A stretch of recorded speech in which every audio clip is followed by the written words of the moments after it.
युद्ध की जिस समय तैयारियां होती हैं, युद्ध हुआ ना, तो युद्ध की तैयारियां जिस समय होती है ना, तो युद्ध में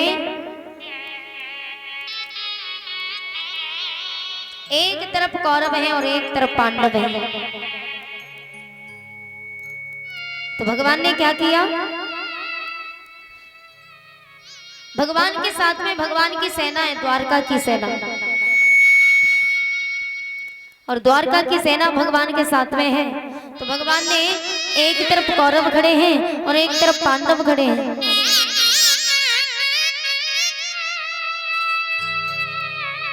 अब भगवान ने एक बात कही, भगवान ने कहा कि एक तरफ मैं जा सकता हूं और एक तरफ मेरी सेना जा सकती है, दोनों में से आप किसे चुनोगे?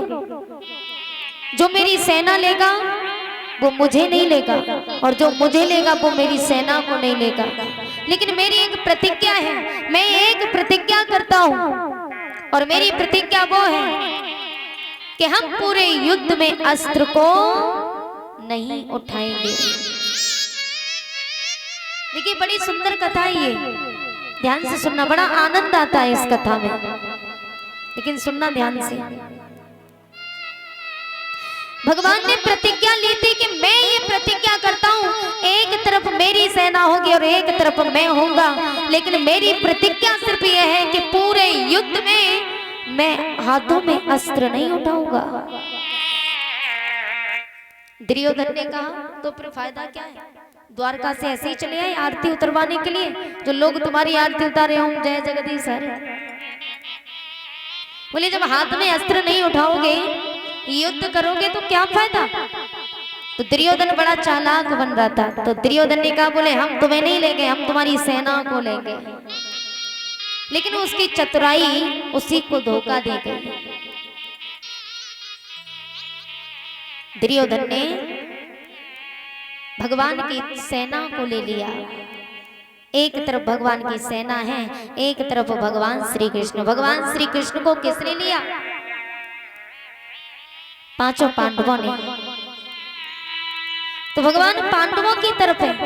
अब दुर्योधन इतना प्रसन्न हुआ, दुर्योधन भगवान की सेना को लेकर के जिस समय चला, अब देखिएगा प्यारे, भीष्म पितामह को बड़ा इंतजार हो रहा था। भीष्म पितामह ने दुर्योधन को आता हुआ देखा, तो दुर्योधन के पीछे अनंत सेना खड़ी है। भीष्म पितामह ने झांक करके देखा इधर उधर, और दुर्योधन से कहा दुर्योधन तुम खाली हाथ चले आए, भगवान श्री कृष्ण को लेकर के नहीं आए। दुर्योधन ने कहा पितामह,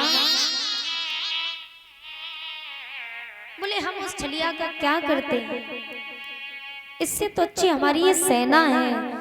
बोले अगर उसको लेके आते तो हमारा ही घाटा था, क्योंकि उसने प्रतिज्ञा की है। और प्रतिज्ञा कौन सी की? बोले प्रतिज्ञा ये की है कि पूरे युद्ध में वो हाथों में अस्त्र ही नहीं उठाएंगे, तो कृष्ण को लेने से क्या फायदा था, इसलिए हम उनकी सेना को लेकर के चले आए। भीष्म पितामह ने कहा दुर्योधन तुम नहीं समझोगे, उधर क्वालिटी है, क्योंकि उधर भगवान श्री कृष्ण है, और तुम नहीं समझोगे।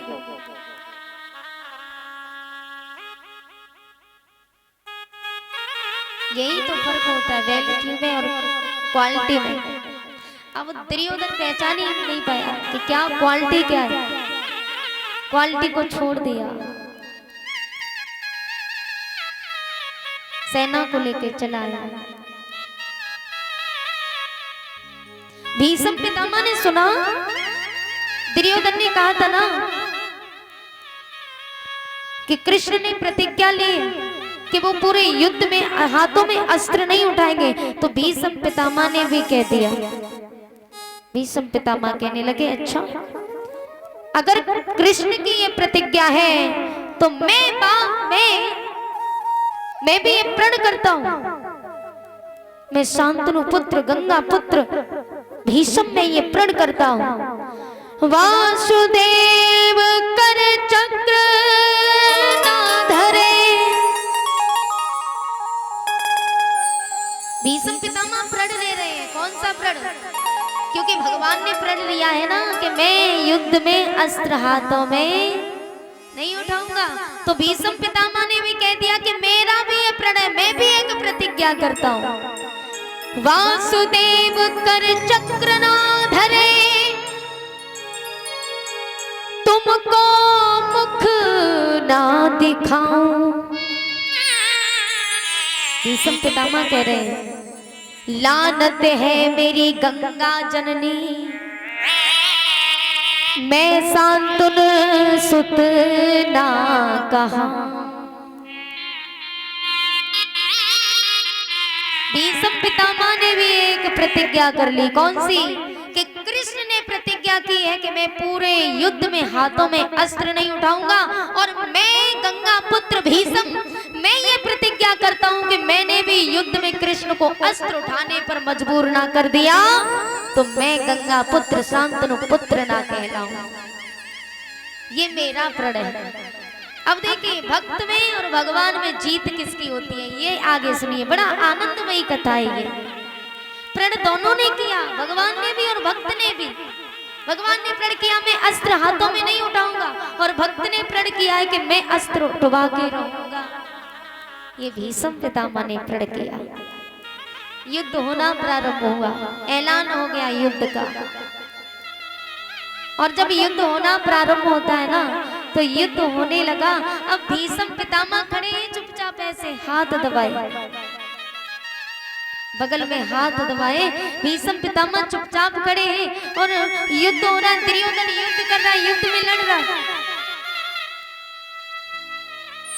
भीष्म पितामह चुपचाप खड़े। भगवान श्री कृष्ण ने भीष्म पितामह से कहा पितामह एक बात पूछूं? हाँ पूछो कृष्ण। भीष्म पितामह बोले आप हमारी तरफ क्यों नहीं हुए? आप इन कौरवों की तरफ क्यों हो गए? हमारी तरफ होना चाहिए था आपको, आप हमारी तरफ क्यों नहीं हुए? तो भीष्म पितामह ने कहा प्रभु जानती हो क्यों मैं आपकी तरफ नहीं हुआ, क्यों नहीं हुए? तो भीष्म पितामह ने कितने सुंदर शब्द कहे। भीष्म पितामह ने कहा प्रभु अगर मैं आपकी तरफ हो जाता ना तो मैं आपकी तरफ लाइन में खड़ा होता और आपको सामने से नहीं देख पाता, मैं कभी दाएं से देख पाता कभी बाएं से देख पाता, लेकिन सामने से आपका दीदार नहीं हो पाता ना, इसलिए मैं कौरवों की तरफ हुआ। अब मैं आपके सामने खड़ा हूँ, आमने सामने से युद्ध होगा ना, मैं आपको देखूंगा आप मुझे देखोगे, आपका दीदार होता रहेगा प्रभु। आंखें सजल हो गई प्रभु की भक्त की बातों को सुन करके।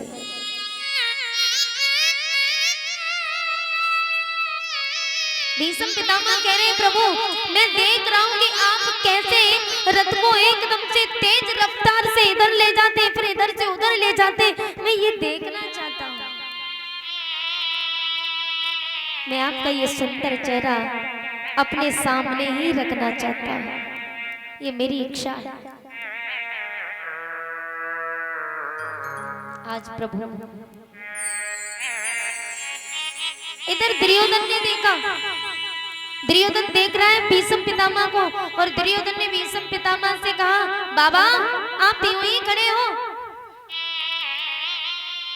आप हमारी तरफ हो ना बाबा, मुझे तो ऐसा लग रहा है कि आप खाते कौरवों का हो बजाते पांडवों का हो, इसलिए चुपचाप खड़े हो, युद्ध नहीं कर रहे। देखो ना हमारी कितनी सेना मारी गई, आप चुपचाप खड़े हो। बाबा अस्त्र उठाओ ना हाथों में। तो भीष्म पितामह ने कहा पुत्र कल युद्ध का ऐलान हम करेंगे। भीष्म पितामह से जब दुर्योधन ने कहा था ना कि बाबा हमें ऐसा लगता है, हमें ऐसा प्रतीत होता है कि आप खाते कौरवों का और बजाते पांडवों का, हमारी कितनी सेना मारी गई, आप चुपचाप हाथ दबाए खड़े हो देख रहे हो। तो भीष्म पितामह ने पता है क्या कहा? भीष्म पितामह ने कहा दुर्योधन मुझे तो ऐसा लग रहा है कि तुम्हें मृत्यु का डर लग रहा है, मुझे ये प्रतीत होता है कि मृत्यु का भय लग रहा है, तुम डर रहे हो ना कि मैं मर जाऊंगा युद्ध में, मेरी पत्नी विधवा हो जाएगी, तो सुनो एक काम करना। भीष्म पितामह ने कहा कि तुम्हें डर है कि तुम युद्ध में मारे जाओगे, तुम्हारी पत्नी विधवा हो जाएगी, तो एक काम करना। भीष्म पितामह सदैव बाल ब्रह्मचारी थे। संध्या को 12 बजे के बाद अर्धरात्रि में भजन बल किया करते थे भीष्म पितामह। भजन बल करते समय कोई भी उनसे आशीर्वाद ले ले। तो भीष्म पितामह ने कहा तुम ये बात अच्छी तरह से जानते हो कि हम अर्धरात्रि के बाद भजन बल किया करते हैं, तो एक काम करना, अगर तुम्हें इस बात का डर है तो तुम इतना करना, अपनी पत्नी भानुमति को रात्रि में मेरे पास भेजना, और जब मैं भजन बल कर रहा हूं ना, आसन लगा करके भजन बल की अवस्था में होगा, उस समय तुम अपनी पत्नी को चुपचाप मेरे पास भेज देना आशीर्वाद लेने के लिए, और तब मैं तुम्हारी पत्नी के सिर पे दोनों हाथ रख करके कह दूंगा अखंड सौभाग्यवती भव। ये बात कौन सुन रहा था चुपचाप खड़े खड़े? भगवान श्री कृष्ण। अच्छा, भगवान ने ये बातें चुपके से सुन ली। भगवान ने कहा अच्छा ये षड्यंत्र रचा जा रहा है, तो भगवान ने चुपचाप ये बातें सुन ली। भगवान दौड़े दौड़े गए, कहाँ? द्रौपदी के कक्ष में। भगवान दौड़े दौड़े द्रौपदी के कक्ष में गए, और द्रौपदी सो रही थी। द्रौपदी से कहा अरे सुनती हो द्रौपदी? द्रौपदी एकदम से घबरा करके उठी, प्रभु आप इस समय मेरे कक्ष में? अरे ये सब आप बाद में पूछना, जल्दी मेरे साथ चलो। बोले हुआ क्या? ये सब मैं तुम्हें बाद में बताऊंगा, पहले मेरे साथ बाहर तो आओ। द्रौपदी जैसी थी वैसी उठ करके चल दी। अब भगवान ने कहा, बोले रात्रि के समय इस कुल की जितनी बधू है ना, रात्रि के समय घर से बाहर अकेली नहीं निकलती, ये नियम था हस्तिनापुर का। तो भगवान ने कहा एक काम करो, बोले हम तुम्हारे साथ चलेंगे, तुम लंबा सा घूंघट डाल लेना, और घूंघट मार करके, वैसे 5 पांडवों का मरना तय था, बचना ये कोई मुमकिन नहीं था, मरना निश्चित था। लेकिन वो तो भगवान की चतुराई ने कमाल कर दिया। चुपचाप भीष्म पितामह की बातें जो सुन ली, तो भगवान द्रौपदी से कह रहे हैं कि सुनो, तुम चाहती हो ना कि तुम्हारा सुहाग बचा रहे, तुम्हारे 5 पति जीवित रहे, युद्ध में मारे ना जाए? बोले हाँ प्रभु चाहती हूँ। तो एक काम करो, बोले भीष्म पितामह बैठे हैं, भजन बल कर रहे हैं, घूंघट मार के जाना, पहचान नहीं पाए भीष्म पितामह, और चुपके से जाना, घूंघट खोलना नहीं, मुंह से बोलना नहीं, वरना पहचान जाएंगे, ठीक है? और अगर ये पूछे कि साथ में कौन है, तो कह देना कि ये ग्वाला है, मेरी गैया चराता है, और इसकी ये मेरी गैया भी काटता है, इसकी कोई बहन नहीं है ना, तो मैंने इसको अपना भैया बना लिया है, तो ये मेरा भाई है, ये कह देना भीष्म पितामह को। और भगवान रिश्ते में तो वैसे भी द्रौपदी के भैया लगते थे, तो भगवान ने बड़ी चतुराई दिखाई वहां। द्रौपदी घूंघट मार के जाने लगी, तो द्रौपदी जो खड़ाऊ पहने थी ना, वो खड़ाऊ बजने लगे। खड़ाऊ जब भगवान देख रहे हैं कि द्रौपदी के खड़ाऊ बज रहे हैं, तो भगवान ने द्रौपदी के खड़ाऊ को उतारा। द्रौपदी रुको, खड़ाऊ उतारो। तो भगवान ने द्रौपदी के खड़ाऊ को उठा करके अपने बगल में दबा लिया। देखिए क्या नजारा है। एक भक्त वो हुए भरत, जो प्रभु श्री राम के खड़ाऊ उठा करके अपने सर पे उठा करके जा रहे थे, और एक भक्त वो हुई द्रौपदी, जिनके खड़ाऊ उठा करके भगवान अपनी बगल में दबाए हैं। भगवान भक्तों के लिए न जाने क्या क्या कर जाते, लेकिन भक्तों के अंदर भी तो भक्ति होनी चाहिए। कथा सुनने का भी तरीका हर किसी को नहीं होता प्यारे। भक्तों के अंदर भी वो भाव होना चाहिए, वो भावुकता होनी चाहिए जो प्रभु एक भक्त के खड़ांगों उठा करके बगल में दबाए। प्रभु श्री राम मर्यादा पुरुषोत्तम जो अपनी मर्यादाओं में रहते थे, कभी अपनी मर्यादाओं का उल्लंघन नहीं किया। इसलिए छोटे भाई होने के नाते भरत ने प्रभु श्री राम के खड़ांगों सिर पे रखे और राम बड़े भाई होने के नाते रोका नहीं और एक भक्त के नाते भी नहीं रोका। लेकिन आज यहाँ नजारा कुछ अलग ही है। यह नजारा क्या अलग है? भगवान, जबकि भगवान के खड़ांगों भक्त को सिर पे रखने चाहिए, आज भगवान भक्त के खड़ांगों बगल में दबाए हैं। द्रौपदी ये खड़ांगों आवाज कर रहे हैं, भीष्म पितामह दूर से जान जाएंगे कि ये खड़ांगों पहने कौन किसके खड़ांगों है, पहचान लेंगे वो, इसलिए खड़ांगों को उतार दो। द्रौपदी ने खड़ांगों उतारे, बगल में दबा लिए भगवान ने। यारे ये भाव अपने अंदर भी लाओ। आप चाहो तो भगवान को नचा सकते हो, भगवान तो आप ही के लिए है, लेकिन आपने उन्हें कभी पहचाना नहीं, आपने कभी पहचानने की कोशिश नहीं की, पहचानने की चेष्टा नहीं की, तो भगवान कैसे आपको मिल सकते हैं? भगवान तो कण कण में छुपा है, हर जगह प्रभु व्यापक है, लेकिन हम लोग पहचान नहीं पाते प्रभु को। आज प्रभु ने खड़ांगों बगल में दबाए और द्रौपदी ने लंबा सा घूंघट मार लिया और लंबा सा घूंघट मार के द्रौपदी जैसी भीष्म पितामह के पास में पहुंची और भीष्म पितामह के चरणों को स्पर्श किया।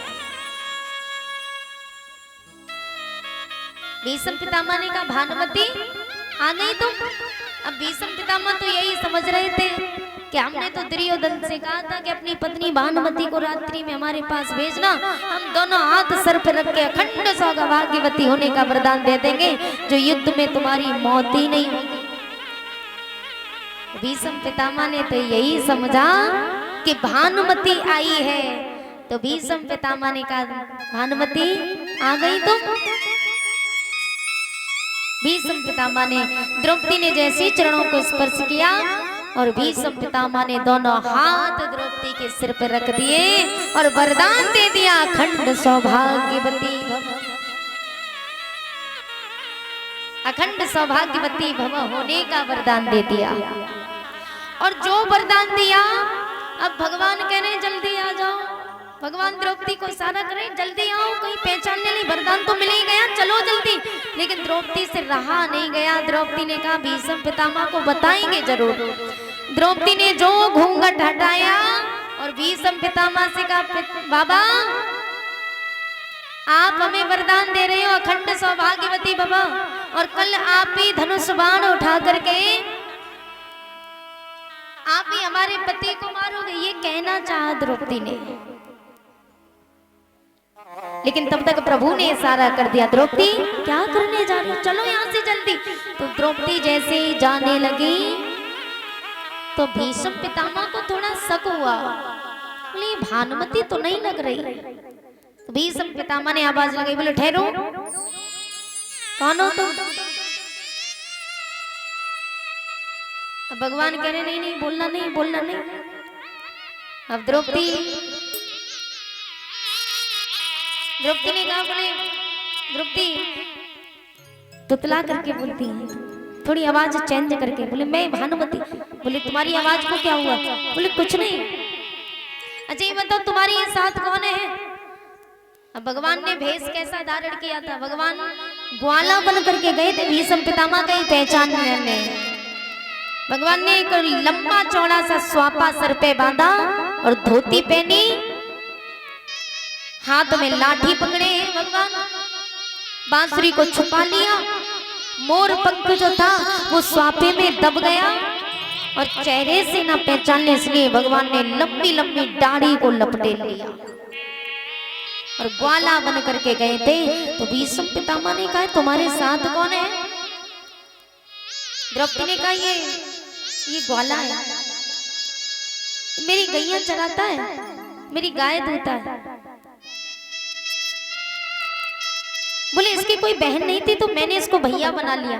बोले नहीं नहीं, एक वाले भैया जरा पास में आना। अब भगवान ने कहा अब फंस गए। बोले द्रौपदी तुमसे मना किया था कि बोलना नहीं। बोले अब भीष्म पितामह नहीं छोड़ेंगे। भगवान ने दूर से कहा बाबा राम राम।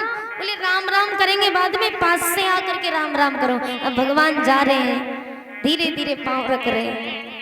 अंदर से डर भी लग रहा है कि भीष्म पितामह कहीं पहचान न ले, ग्वाले का रूप धारण करके जो गए थे। तो भीष्म पितामह ने पास में बुलाया, भगवान से कहा। बोले भीष्म पितामह कह रहे हैं, बोले ये स्वापा हटाओ। बोले नहीं नहीं, ये स्वापा नहीं हटाएंगे। ये स्वापा तो हम ग्वालों की आन मान शान होती है, स्वापा नहीं हटाएंगे। नहीं स्वापा तो हटाना पड़ेगा। नहीं हम स्वापा नहीं हटाएंगे। और जो भीष्म पितामह ने प्रभु का स्वापा हटाया, मोर पंख एकदम से सीधा खड़ा हो गया। और दाढ़ी जैसे हटाई तो भगवान के जो नैन थे ना, नैनों से भगवान छुप नहीं पाए, अपने आप को छुपा नहीं पाए। आज भगवान का ये चितचोर रूप के दर्शन करने के लिए चंद्र भी पूर्णिमा में, अमावस का चांद पूर्णिमा में बदल गया, उमड़ करके प्रभु के दर्शन करने के लिए जैसे ही उठा, भीष्म पितामह की आंखें सजल हो गई। आंखों में आंसू भरा है प्रभु का ये चेहरा देख करके, ये रूप अनोखा देख करके भीष्म पितामह की आंखें सजल हो गई। अंदर से तो प्रभु भीष्म पितामह देख करके प्रभु को बहुत प्रसन्न है, लेकिन बाहर से दिखावा कर रहे हैं, केवल दिखावा कर रहे हैं। बोले कन्हैया तुम, मुझे पता था तुम छलिया हो, छल जरूर करोगे। और द्रौपदी से भी कहा, द्रौपदी सुन, ये छलिया ही लेके आए हो ना तो को। अब तूने वरदान तो मांग लियो और मैंने दे भी दियो, लेकिन एक बात सुन, मैंने तो अपना कर्तव्य पूरा किया, लेकिन अब तेरे पतियों की रक्षा ये करेगा, ये छलिया, ये चितचोर करेगा। अब कैसे करे ये जाने, हमसे अब मत कहना, हमने तो वरदान दे दिया।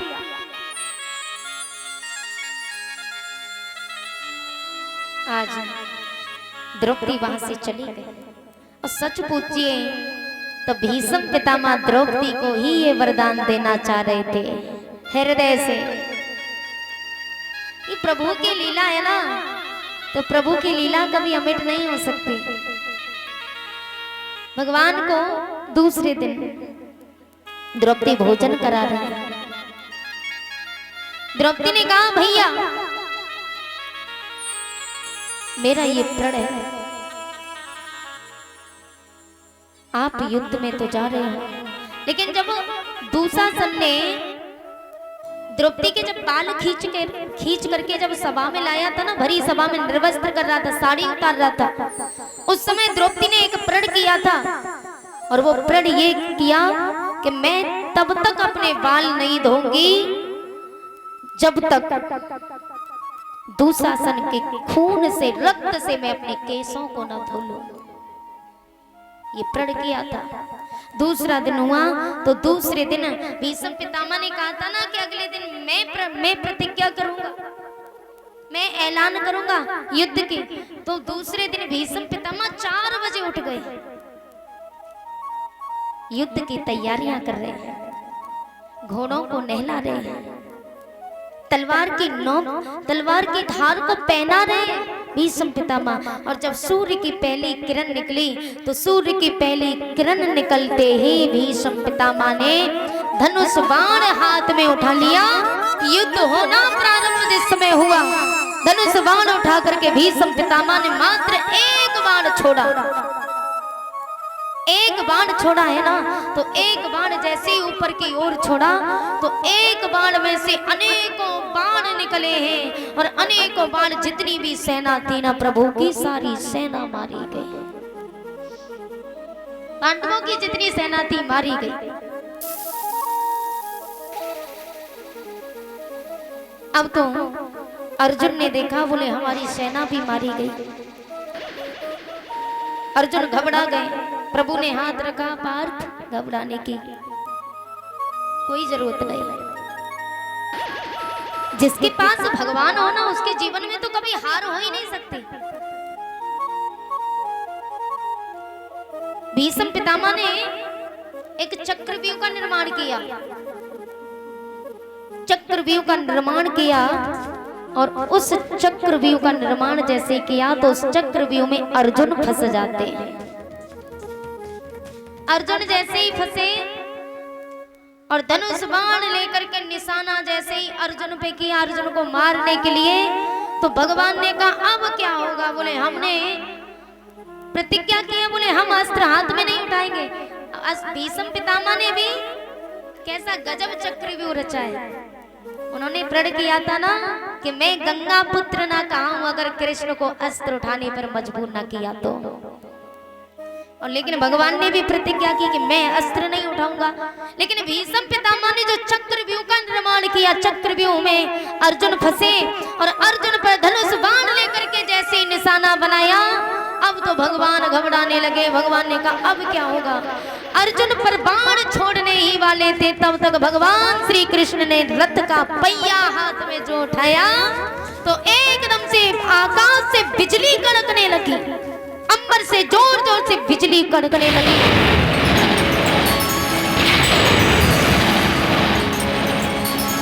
धरती भी एकदम से मानो जैसे आवाज दे रही हो। दो टुकड़ों में माने धरती फटने वाली है।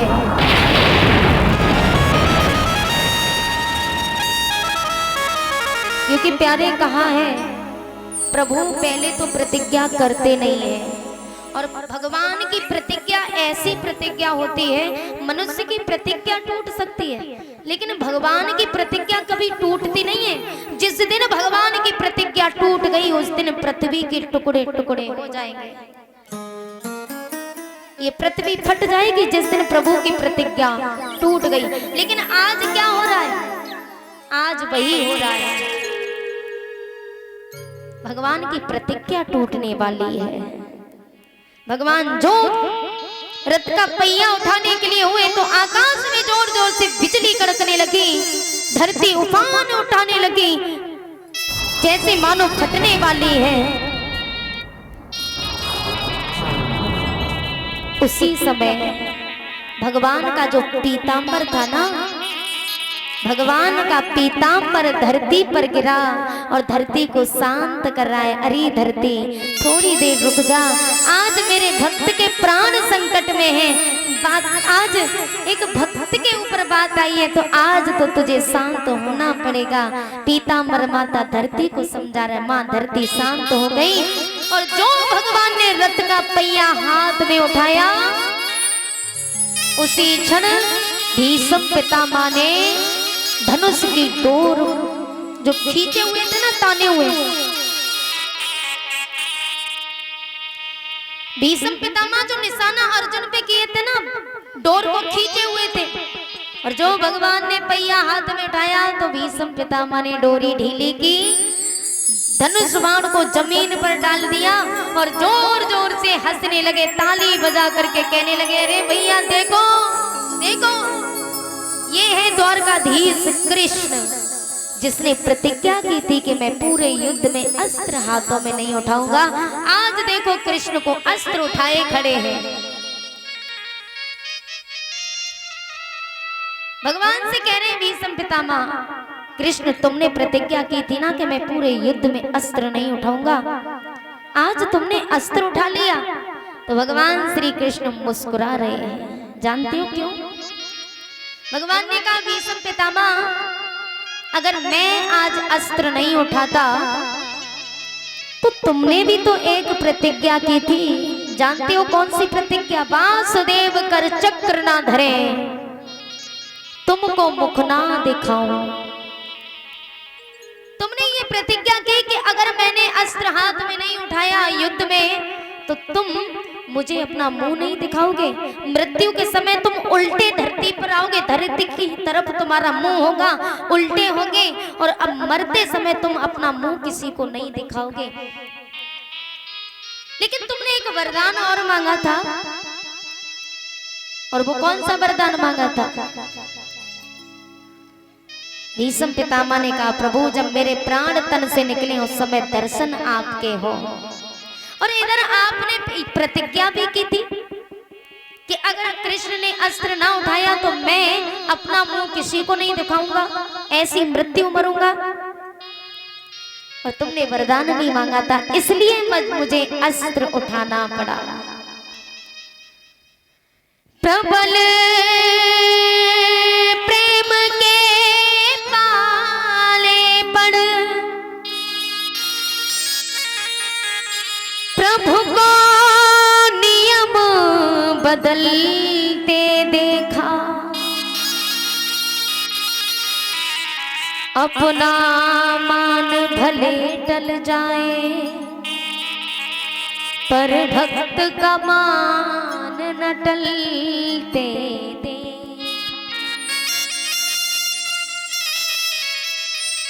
आज भक्त के कारण प्रभु का सर झुक गया। एक भक्त के कारण प्रभु ने अपनी प्रतिज्ञा तोड़ दी। वैसे प्रभु की, भगवान की प्रतिज्ञा कभी नहीं टूटती, लेकिन भक्त के कारण प्रभु को अपनी प्रतिज्ञा तोड़नी ही पड़ी, क्योंकि भीष्म पितामह ने वरदान इधर प्रतिज्ञा भी की कि अस्त्र नहीं उठाया तो मुंह नहीं दिखाऊंगा, और इधर वरदान भी मांगा था कि प्रभु, और वो वरदान कौन सा मांगा? इतना तो करना स्वामी, ये वरदान भीष्म पितामह ने मांगा था। इतना तो करना स्वामी, जब प्राण तन से निकले, इतना तो करना स्वामी, जब प्राण तन से निकले, इतना तो करना स्वामी, जब प्राण तन से निकले। गोविंद नाम लेकर, गोविंद नाम लेकर मेरे प्राण तन से निकले। गोविंद नाम लेकर मेरे प्राण तन से निकले। आओ से गाइए।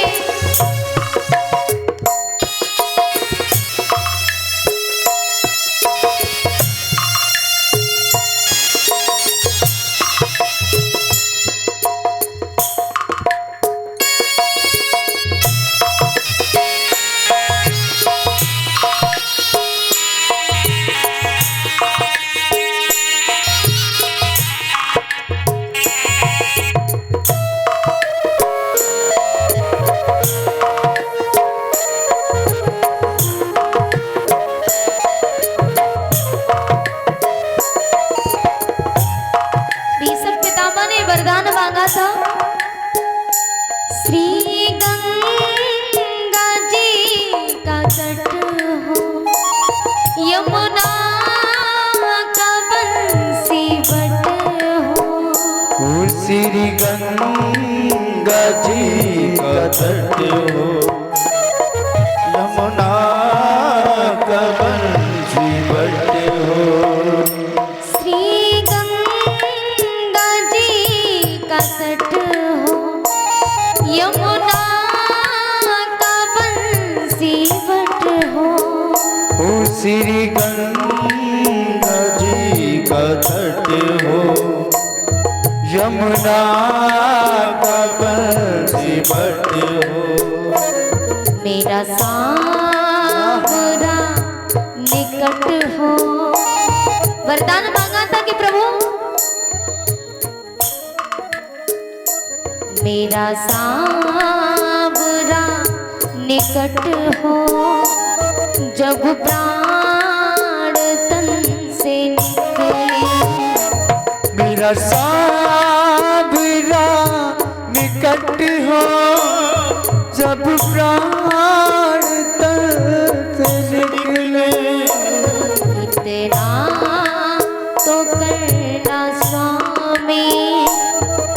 प्राण तन से निकले। इतना तो करना स्वामी,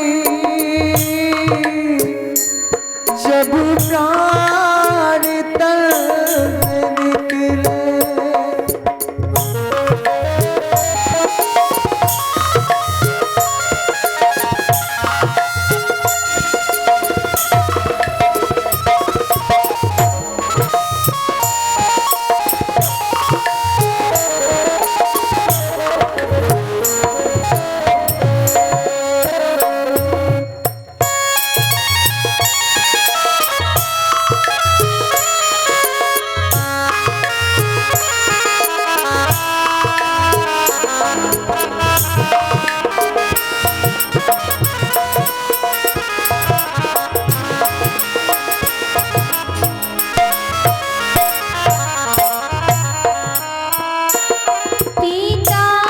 पीतांबरी कसी हो, छविमल में ये बसी हो।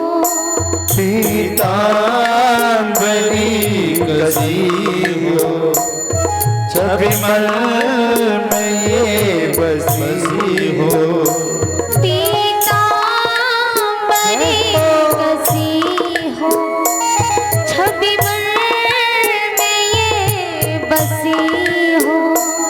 पीतांबरी कसी हो, छविमल में ये बसी हो। और भीष्म पितामह ने एक वरदान और मांगा, प्रभु होठों पे कुछ हंसी हो, होठों पे कुछ हंसी हो। प्यारे जब प्राण तन से निकले। होठों पे कुछ हंसी हो, जब प्राण तन से निकले। तेरा तो करना स्वामी, जब प्राण तन से निकले। इतना तो करना स्वामी, जब प्राण तन से निकले।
जब कंठ प्राण आवे, कोई रोग ना सतावे।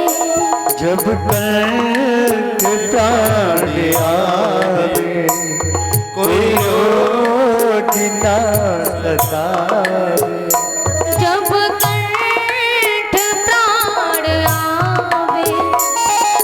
रोग ना सतावे।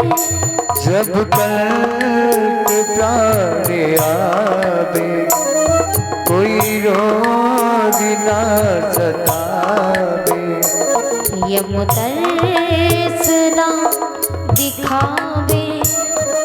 पितामह ने वरदान मांगा था कि प्रभु मेरी मृत्यु जिस समय हो तो उस समय यमराज जी के दर्शन ना हो। इसलिए भीष्म पितामह केवल ऐसे हैं जिन्हें यमराज जी के दर्शन नहीं हुए, क्योंकि इच्छा मृत्यु का उन्हें वरदान मिला हुआ था। तो यमराज जी का इसमें क्या काम था?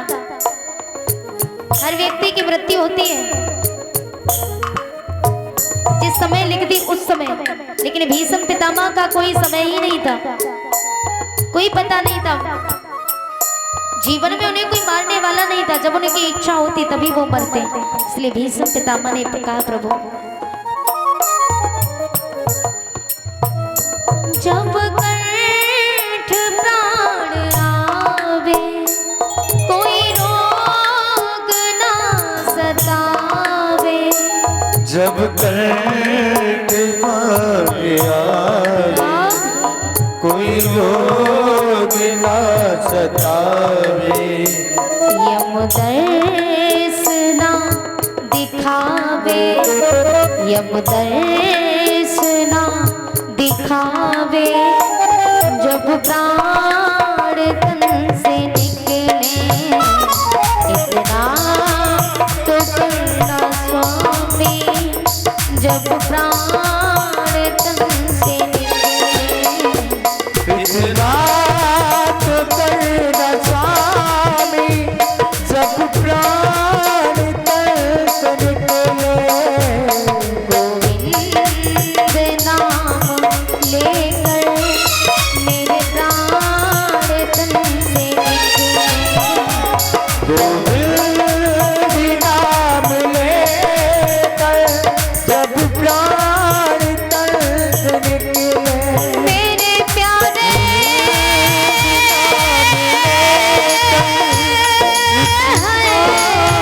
तन से निकले, मेरे प्यारे जब प्राण मेरे प्यारे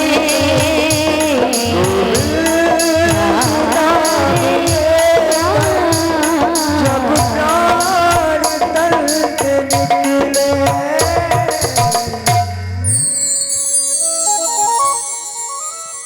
भगवान श्री कृष्ण कहते हैं, भीष्म पितामह आपने जो वरदान मांगा था ना, तो फिर उसका क्या होता? मैं यदि अस्त्र हाथ में नहीं उठाता तो भीष्म पितामह की आंखें सजल हो गई। प्रभु धन्य हो।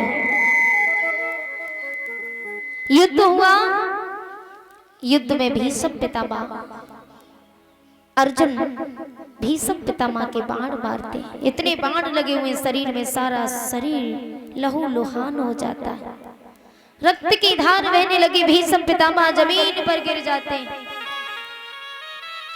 सारे शरीर में बाण लगे लेकिन सर लटका हुआ है।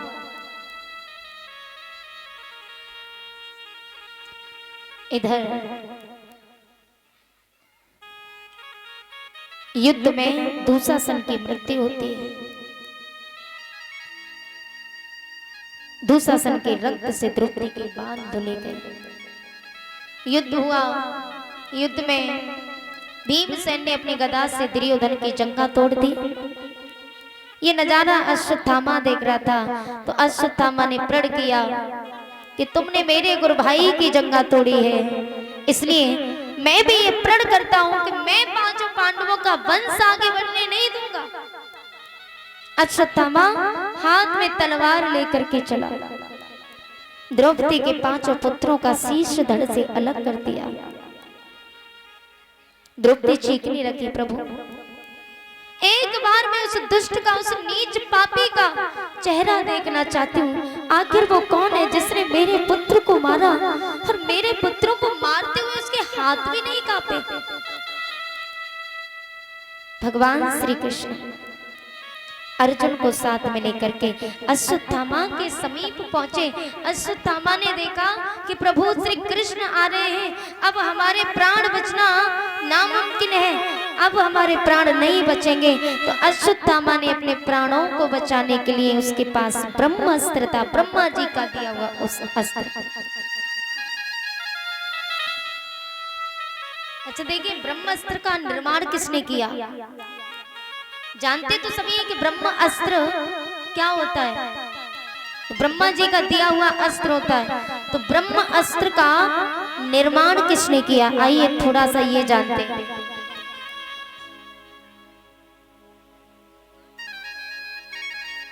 पीछे जो बच्चे हैं आगे आ जाओ, बहुत शोर मचाते हैं। उस ब्रह्मास्त्र का निर्माण भगवान विष्णु ने किया। जिस समय सृष्टि की रचना हुई थी ना, आदि शक्ति माँ थी। आदि शक्ति माँ ने ब्रह्मा विष्णु महेश तीनों देवों को उत्पन्न किया। तो उस समय तीनों देवों को आशीर्वाद दिया। आदि शक्ति माँ ने विष्णु भगवान ने पूछा कि माते मैं कौन हूं? आप?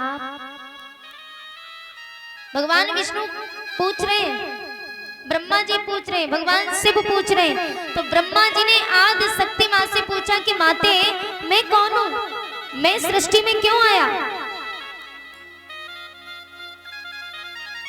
तब भगवान माता जो आदि शक्ति थी, आदि शक्ति माँ ने ब्रह्मा जी की बात सुनी। तो ब्रह्मा जी से कहा कि पुत्र तुम सृष्टि के रचयिता हो, तुम सृष्टि की रचना करोगे। भगवान विष्णु ने पूछा कि माते मैं कौन हूं? तो कहा कि आप सृष्टि का पालन करोगे, आप पालन करता हो। और ये बात कही ना, तो उसके बाद अब बारी है किसकी? शिव की। भगवान शिव पूछने लगे। भगवान भोलेनाथ ने कहा कि प्रभु आप दोनों के बारे में तो बता दिया, आप दोनों को बता दिया। तो भगवान भोलेनाथ पूछ रहे कि माते मैं क्यों, मेरा जन्म क्यों हुआ, मुझे अवतरित क्यों किया? आदि शक्ति माँ ने कहा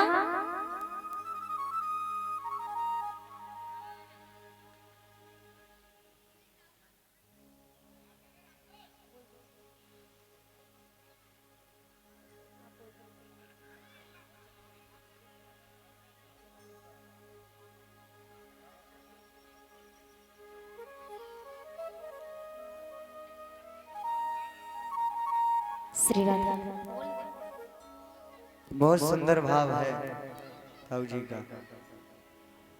वो कह रहे हैं भगवान जाने हमारा नाम, और ये वैसे ही चले गए बताने। क्या बात है, बहुत बहुत धन्यवाद। और ये आदरणीय शास्त्री जी महाराज ने, प्रधान जी शास्त्री जी महाराज ने, ये जितने भी हमारे इंस्ट्रूमेंट कलाकार हैं, जितने भी भाई हैं, सभी के लिए 100 मुद्राएं दान अर्पण कर रहे हैं। और हमारे जो व्यास जी महाराज हैं, व्यास जी के लिए 501 रुपए दान कर रहे हैं। ठाकुर जी महाराज से यही कामना करेंगे, ठाकुर जी महाराज सदैव ऐसे ही इनके भंडारे भरते रहें, सदैव धर्म के कार्य में इनके हाथों को बढ़ाते रहें। बहुत बहुत धन्यवाद, बहुत बहुत साधुवाद। बोलिए ठाकुर जी महाराज की। आदि शक्ति माँ ने जिस समय सृष्टि की रचना की, तीनों देवों को अवतरित किया, तो ब्रह्मा जी से कहा कि तुम सृष्टि के रचयिता हो।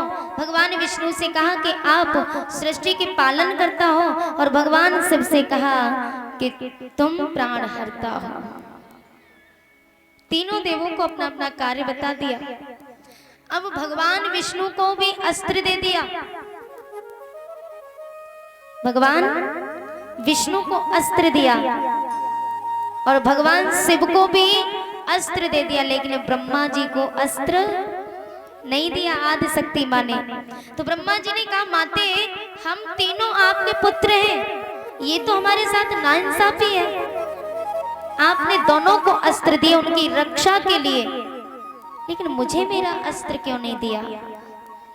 तब माता आदि शक्ति ने कहा पुत्र तुम सृष्टि के रचयिता हो, पालन करता हो, और पिता को कभी आवश्यकता नहीं होती कि वो अस्त्र रखे। तुम सृष्टि के रचयिता हो तो तुम सृष्टि का पालन करोगे, तुम जगत के पिता कहलाओगे। और एक बाप अपने बेटे को मारेगा तो ये शोभा नहीं देता। तो ब्रह्मा जी ने कहा कि माते, अगर बेटा ही बाप पर हावी हो जाए, बेटा ही बाप को मारने लगे तो फिर हम क्या करेंगे। आदि शक्ति माँ ने कहा पहली बात तो ऐसी नौबत कभी आएगी नहीं, कभी भी।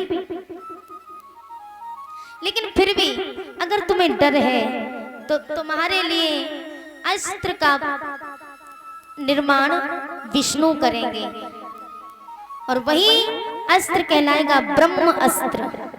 तो उस अस्त्र का निर्माण किसने किया? भगवान विष्णु ने। तो वही ब्रह्म अस्त्र अश्वत्थामा ने जिस समय छोड़ा, इधर से अर्जुन ने भी छोड़ा। सोचने लगे कि दोनों अस्त्र आपस में टकराए, प्रहार हुआ तो पूरी सृष्टि का नाश हो जाएगा। रोक दिया, ठहरो, क्या कर रहे हैं? अश्वत्थामा से कहा अपने अस्त्र को वापस लो। अर्जुन से भी कहा तुम भी लो। अर्जुन ने तो अस्त्र वापस ले लिया, लेकिन अश्वत्थामा ने कहा प्रभु हम अस्त्र छोड़ना जानते लेकिन वापस लेना नहीं जानते। तो भगवान ने कहा इसकी अस्त्र की दिशा मोड़ना तो जानते होंगे। हाँ जानते हैं, लेकिन हम ऐसा करेंगे नहीं। भगवान बोले पृथ्वी का एक कोना ऐसा है जहां पर पेड़ पौधे पशु पक्षी जानवर कुछ भी नहीं रहता, उस दिशा में अस्त्र को मोड़ दो। अश्वत्थामा ने कहा ऐसा हम नहीं करेंगे, क्योंकि मैंने प्रण किया है कि मैं पांचों पांडवों का वंश आगे बढ़ने नहीं दूंगा। तो अभी द्रौपदी के पांचों पुत्रों को तो मार दिया, लेकिन अभी एक और बचा है। कौन? अर्जुन का पुत्र। पांचों पांडवों के पुत्र थे 5, लेकिन अर्जुन के पुत्र थे, अर्जुन की द्रौपदी के सहित 3 पत्नियां थी। तो उनमें से एक पत्नी के पुत्र थे अभिमन्यु, और अभिमन्यु की पत्नी थी उत्तरा, और उत्तरा के गर्भ में अभिमन्यु का अंश पल रहा था। अभिमन्यु तो चक्रव्यूह में फंस के मारे गए, निकल नहीं पाए बाहर, लेकिन अपना अंश उत्तरा के गर्भ में छोड़ के जाते हैं। तो अश्वत्थामा ने उत्तरा मैया के गर्भ की ओर अस्त्र को छोड़ा, गर्भ में ज्वाला भड़कने लगी। अब तो उत्तरा मैया चिल्लाने लगी, बचाओ बचाओ कहने लगी। भगवान ने उत्तरा को बचाने के लिए अश्वत्थामा को जल्दी जल्दी से रस्सी से पकड़ा, बांध करके और ला करके द्रौपदी के चरणों में डाल दिया और कहा यही तुम्हारा दोषी है जिसने तुम्हारे पुत्रों को मार दिया। तो द्रौपदी ने कहा ये तो मेरा गुरु भाई है, जाओ हम तुम्हें जीवन दान देते, तुम भी क्या याद रखोगे। द्रौपदी को आज भगवान ने धन्यवाद किया, धन्य है द्रौपदी। लेकिन उत्तरा मैया के गर्भ में ज्वाला भड़कना प्रारंभ हो गई, तो उत्तरा भगवान को याद करती है, प्रभु पाहे पाहे महायोगिन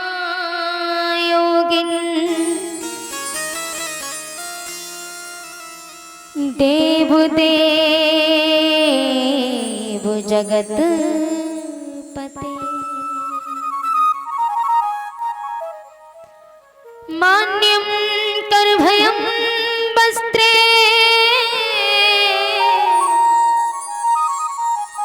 यत्र मृत्यु परस्परम। द्रौपदी चीख रही है, चिल्ला रही है, प्रभु पाए पाए महायोगिन देव देव जगत पते, हे जगत पिता आप मुझे मेरे प्राणों को ले लो, लेकिन मेरे गर्भ की रक्षा करो, मेरे पति की एक निशानी बची। भगवान ने देर नहीं की और भगवान अंगुष्ठ रूप धारण करके प्रकट हो गए। अंगुष्ठ माने अंगूठा होता है, संस्कृत में हम अंगूठे को अंगुष्ठ बोलते हैं।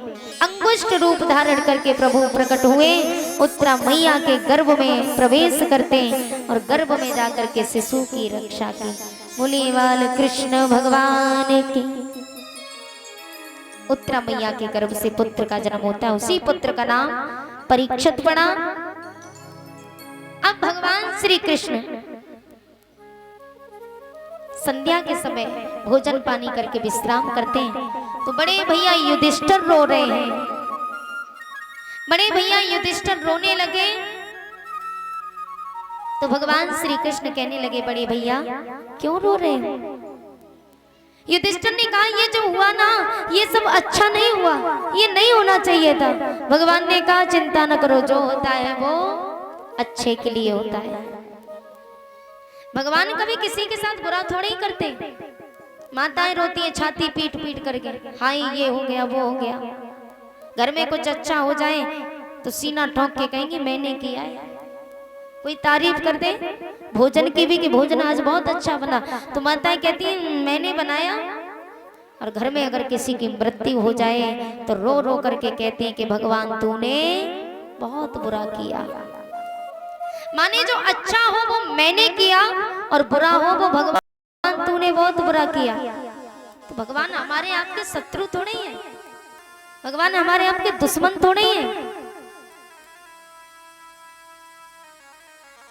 भगवान कभी किसी के साथ बुरा नहीं करते, लेकिन हम बुरा करते हैं, हम कर्म उल्टे करते हैं, हम पाप करते हैं, अधर्म करते हैं और उन्हीं पापों का भुगतान हमें भोगना पड़ता है, तब हमारे साथ बुरा होता है। वरना भगवान किसी के साथ बुरा नहीं करते। बल्कि आप ये कहिए कि जो हुआ अच्छा हुआ, जो हो रहा है वो भी अच्छा हो रहा है, आगे जो होगा वो भी अच्छा ही होगा। एक बार एक राजा का अंगूठा कट गया। राजा का अंगूठा कट जाता है तो राजा दौड़ा दौड़ा मंत्री के पास में गया और मंत्री से कहा रे मंत्री मेरा तो अंगूठा कट गया। मंत्री ने कहा महाराज कोई बात नहीं, जो होता है अच्छे के लिए होता है, अच्छा हुआ। राजा को क्रोध आ गया, बोले मेरा तो अंगूठा कट गया और ये कह रहा है कि जो हुआ अच्छा हुआ। क्रोध में आकर के राजा ने मंत्री को मारा पीटा, जेल में बंद कर दिया। दूसरा दिन हुआ, दूसरे दिन होते ही राजा साहब सेना को साथ में लेकर के वन में शिकार खेलने के लिए गए। लेकिन वन में राजा को आदिवासियों ने घेर लिया, एक एक की बलि चढ़ाने लगे, सभी की बलि चढ़ा दी। अंत में जब राजा का नंबर आया तो राजा की भी बलि चढ़ाने लगे। तो देखा दृष्टि गई कि राजा का अंगुष्ठ कटा हुआ, अंगूठा कटा हुआ है। तो छोड़ दिया। आदिवासियों ने कहा ठहरो, बोले इसका अंगूठा कटा हुआ है, इसका शरीर खंडित है, इसलिए हम इसकी बलि नहीं चढ़ा सकते। राजा इतने प्रसन्न हुए हो, मंत्री सच कह रहा था। दौड़े दौड़े मंत्री के चरणों में गिर गए, अरे भैया तू बहुत सही है, मेरा अंगूठा कट गया, मेरे प्राण बच गए, मेरे साथ ये अच्छा हुआ, ये तो समझ में आ रहा है, लेकिन तेरे साथ क्या अच्छा हुआ? मैंने तुझे मारा पीटा, जेल में बंद किया। तो मंत्री ने कहा महाराज अगर आप हमें मारते पीटते नहीं तो आपके साथ मैं भी शिकार खेलने जाता और मेरी भी बलि चढ़ा दी जाती। इसलिए प्यारे जो होता है वो अच्छे के लिए होता है। ये मत कहो कि बुरा हुआ, जो हो चुका वो भी अच्छा हुआ, हो रहा है वो भी अच्छा हो रहा है, और आगे जो होगा वो भी अच्छा ही होगा। भगवान किसी के शत्रु थोड़े हैं, दुश्मन थोड़े हैं जो किसी के साथ बुरा करेंगे। भगवान ने बिथना तेरी कैसी है लीला, समझ ना पाते हैं, पल दो पल का साथ निभा कर बिछड़े जाते हैं। ओ ए विधना तेरी कैसी है लीला, समझ ना पाते हैं, पल दो पल